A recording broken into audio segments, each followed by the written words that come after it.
सावन का महीना चल रहा है। सावन के तीसरे सोमवार पर मंदिरों में सुबह से भक्तों की भीड़ लगी हुई है। रांची से पहाड़ी मंदिर में सुबह से भक्तों की भीड़ लगी है।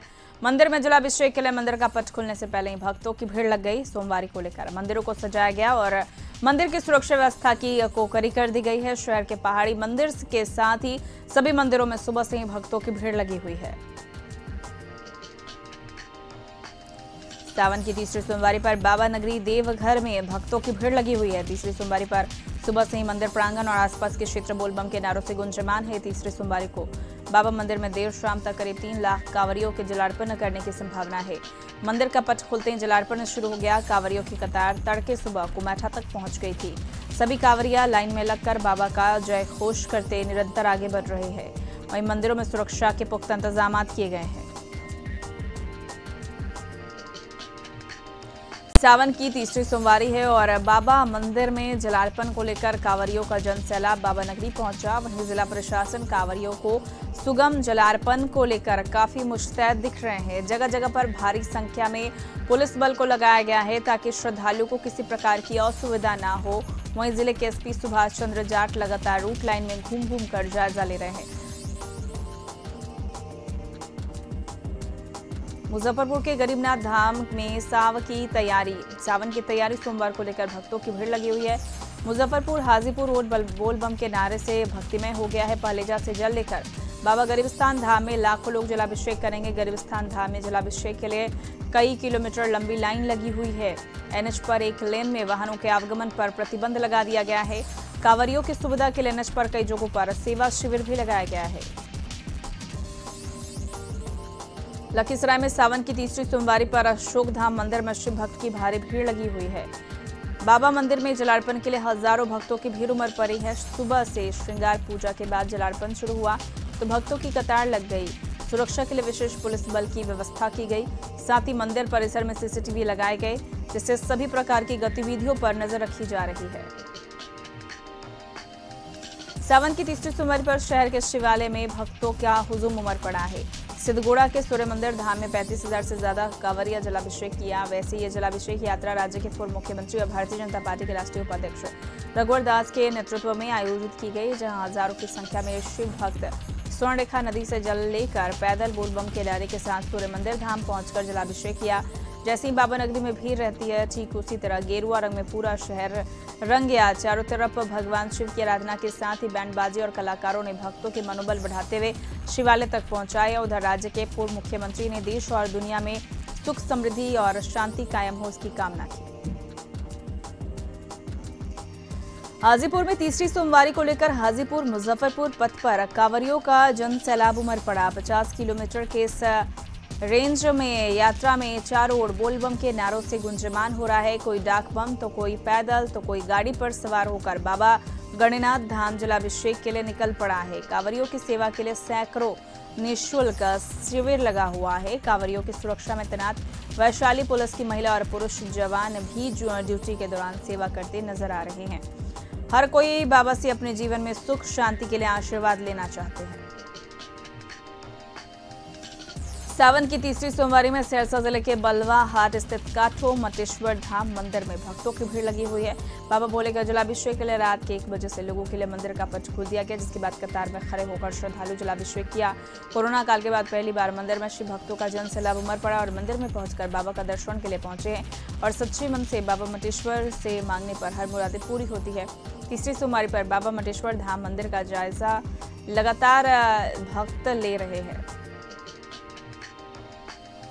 सावन की तीसरी सोमवारी पर मंदिरों में काफी भीड़ देखी जा रही है। सोमवारी को लेकर शिव मंदिर समेत कई मंदिरों को सजाया गया है। बोरिंग रोड चौराहा स्थित शिव मंदिरों में सुबह से ही भक्तों की भीड़ लगी है। मंदिर में खासकर महिलाओं की भीड़ अधिक देखी जा रही है। बाबा भोले शंकर पर बेलपत्र धतूरा के साथ जलार्पण किया जा रहा है। वहीं मंदिरों में सुरक्षा के पुख्ता इंतजाम किए गए हैं। बक्सर में सावन की तीसरी सोमवारी को लेकर शिवालय में शिव भक्तों की खासी भीड़ उमड़ पड़ी है। लोग बाबा भोलेनाथ पर जलार्पण कर विश्व कल्याण की कामना करते देखे जा रहे हैं। रामरेखा घाट स्थित रामेश्वर नाथ मंदिर, ब्रह्मपुर के बाबा ब्रह्मोश्वर नाथ मंदिर, नाथ बाबा मंदिर के साथ साथ छोटका नुआव स्थित भगवान भोलेनाथ के मंदिर में सुबह से श्रद्धालुओं का तांता लगा हुआ है। भक्तों ने रामरेखा घाट स्थित उत्तरायणी गंगा से गंगा जल लेकर शिव मंदिर जा रहे हैं और बाबा भोलेनाथ को जलार्पण कर रहे हैं। मुंगेर के अलसरगंज के कामराय कांवरिया पथ पर कुत्तों ने कांवरियों को निशाना बनाया है। कामराय कांवरिया पथ से जा रहे लगभग 50 से 60 महिलाएं और पुरुष कांवरियों को कुत्तों ने काट लिया है और घायल कर दिया है। जब इस घटना की जानकारी तारापुर के अनुमंडल अस्पताल के प्रभारी बीएन सिंह को लगी तो उन्होंने तुरंत एम्बुलेंस को भेजकर 50 से 60 संख्या में घायल महिलाएं और पुरुषों कांवरियों को तारापुर अनुमंडल अस्पताल लाया गया और सभी लोगों को एंटी रेबीज का इंजेक्शन लगाया गया। पटना के दिगाली वेटर रोड पर एक तेज रफ्तार कार ने लड़की समेत 6 लोगों को रौंद दिया। इस हादसे में 2 युवकों की पुल के नीचे गिरने से मौत हो गई, जबकि लड़की समेत 4 लोग गंभीर रूप से घायल हो गए। सभी घायलों को एम्स में भर्ती कराया गया है। लातेहार में पुलिस ने नक्सलियों की साजिश को नाकाम कर दिया है। पुलिस ने सर्च ऑपरेशन के दौरान 4 केन बम बरामद किया। 2 केन बम 10-10 किलो का और 2 बम 5-5 किलो का बताया जा रहा है। बीटीएस टीम ने सभी बमों को डिफ्यूज कर दिया। बारिसांड थाना क्षेत्र के तलैया ताड़ जंगल से केन बम की बरामदगी हुई है। बेगूसराय में शराबबंदी की पोल खोलते एक वीडियो सामने आया है, जिसमें एक ई रिक्शा चालक 3 मरीजों को शराब के नशे में लेकर सदर अस्पताल पहुंचा था। जब उससे पूछा गया कि आप शराब पीकर क्यों आए हैं, तो चालक ने कहा कि बेगूसराय में सभी जगह शराब पीता है। 50 बोतल शराब पी गया है और वो चुपके से सदर अस्पताल मरीज को जान बचाने पहुंचा। हालांकि कुछ देर में सदर अस्पताल में हो हल्ला के बाद वो मरीज को उतारकर ई रिक्शा चालक किराया लेकर वहां से भागने में सफल रहा। सबसे बड़ा सवाल ये है कि शराबबंदी के बीच सरेआम शराब पीकर एक ई रिक्शा चालक नशे में रिक्शा चला रहा है, बल्कि यात्री को लेकर सदर अस्पताल तक पहुंच रहा है और खुलेआम शराब पीने की बात कबूल भी कर रहा है, जो शराबबंदी की पोल खोल रहा है।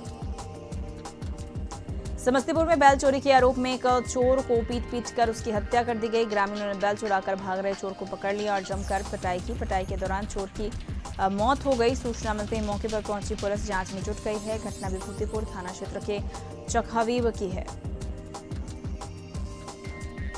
झारखंड हाईकोर्ट के अधिवक्ता राजीव कुमार को कोलकाता पुलिस ने हिरासत में लिया। हैरिसन स्ट्रीट में अवस्थित बिजनेस कॉम्प्लेक्स से उन्हें हिरासत में लिया गया। आरोप है के अनुसार 50 लाख रुपए केस मैनेज करने के लिए मांग कर रहे थे। जानकारी के अनुसार पर्यावरण का कोई केस मैनेज करने का मामला है। एंटी राउडी स्क्वाड ने उन्हें हिरासत में लिया है। मधुबनी में नाराज प्रेमी ने कुसुमा की हत्या कर दी है। प्रदेश से बाहर भागने से पहले पुलिस ने गिरफ्तार कर लिया। पुलिस ने 36 घंटे बाद रंजीत सदाई को गिरफ्तार कर जेल भेज दिया। ये घटना भैरव स्थान थाना क्षेत्र का है। बताया जा रहा है कि बीते 29 जुलाई को ओझागच्छी में प्रेम प्रसंग में भैरव स्थान की कुसुमा देवी की चाकू से गोदकर हत्या कर दी गई थी। बिहार में आर्थिक अपराध इकाई लगातार भ्रष्ट अफसरों के खिलाफ कार्रवाई कर रही है। ईओयू की टीम ने भवन निर्माण विभाग के कार्यपालक अभियंता सह रेजिडेंट इंजीनियर फिरोज आलम के नई दिल्ली और पटना के 5 ठिकानों पर छापेमारी कर रही है। फिरोज आलम बिहार भवन, बिहार निवास एवं बिहार सदर नई दिल्ली के प्रभार में कार्यरत थे। आर्थिक अपराध इकाई ने उनके दिल्ली के जामिया नगर निवास कार्यालय के साथ साथ भाई के घर पटना में छापेमारी कर रही है। अब तक की छापेमारी में उनके दिल्ली आवास से लाखों के जेवरात मिले हैं, जिसकी जांच की जा रही। अधिकारी पर आय से 91% अधिक संपत्ति बनाने का मामला दर्ज किया गया है। जदयू प्रदेश कार्यालय में महत्वपूर्ण बैठक हुई। अति पिछड़ा और तकनीकी प्रकोष्ठ की बैठक होगी, जिसमें पार्टी के राष्ट्रीय अध्यक्ष ललन सिंह और प्रदेश अध्यक्ष उमेश कुशवाहा शामिल होंगे। तो वहीं बैठक को लेकर ललन सिंह ने कहा कि पार्टी के संगठन की ओर से पार्टी को और मजबूत करने के लिए यह बैठक बुलाई गई है। लगातार प्रदेश अध्यक्ष इस बैठक को कर रहे हैं और आने वाले दिनों में सभी प्रकोष्ठ के अध्यक्ष और सदस्यों को बारात सम्मेलन बुलाया जाएगा। संगठन को मजबूत करने व विस्तार को लेकर बुलाई गई बैठक में प्रदेश अध्यक्ष और जेडीयू के संसदीय बोर्ड के राष्ट्रीय अध्यक्ष उपेंद्र कुशवाहा ने भी भाग लिया। पार्टी को और मजबूत कैसे बनाया जाए और किस तरीके से संगठन को मजबूत किया जाए, इस बैठक में चर्चा की जा रही है। सुपौल के पिपरा थाना क्षेत्र के बिशनपुर के समीप शनिवार देर शाम NH 106 पर दर्दनाक घटना घटी है, जिसमें कि परिवार के 3 लोगों की दर्दनाक मौत हो गई। मरने वालों में मां, बाप और बेटा शामिल है।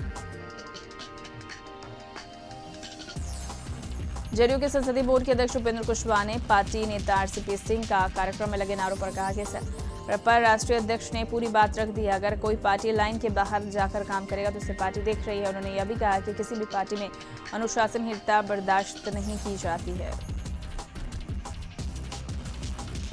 कटिहार के अहमदाबाद प्रखंड में पिछले कई महीनों से लगातार गंगा और महानंदा नदी में कटाव का कहर जारी है, जिसके कारण दर्जनों घर गंगा और महानंदा नदी में गोद में समा गए हैं। कुछ दिन पहले उत्क्रमित मध्य विद्यालय झब्बू टोला के भवन का कुछ हिस्सा गंगा नदी की गोद में समा गया, जिससे बच्चों का पठन पाठन पूरी तरह से बाधित हो गया था। वहीं आज भी उत्क्रमित मध्य विद्यालय झब्बू टोला का भवन का ऊपरी हिस्सा गंगा नदी की गोद में समा गया, जिसकी तस्वीर आप देख रहे हैं। अहमदाबाद क्षेत्र के गंगा नदी के द्वारा कटाव का कहर जारी है, जिससे झब्बू टोला, सूबेदार टोला, भवानीपुर, खट्टी पंचायत गांव के दर्जनों परिवार का घर गंगा नदी के गोद में समा गया है। वहीं खेतिहर जमीन भी गंगा नदी में कटकर विलीन हो गया। सरकार के द्वारा कटाव की रोकथाम को लेकर कोई ठोस कदम नहीं उठाए जा रहे हैं।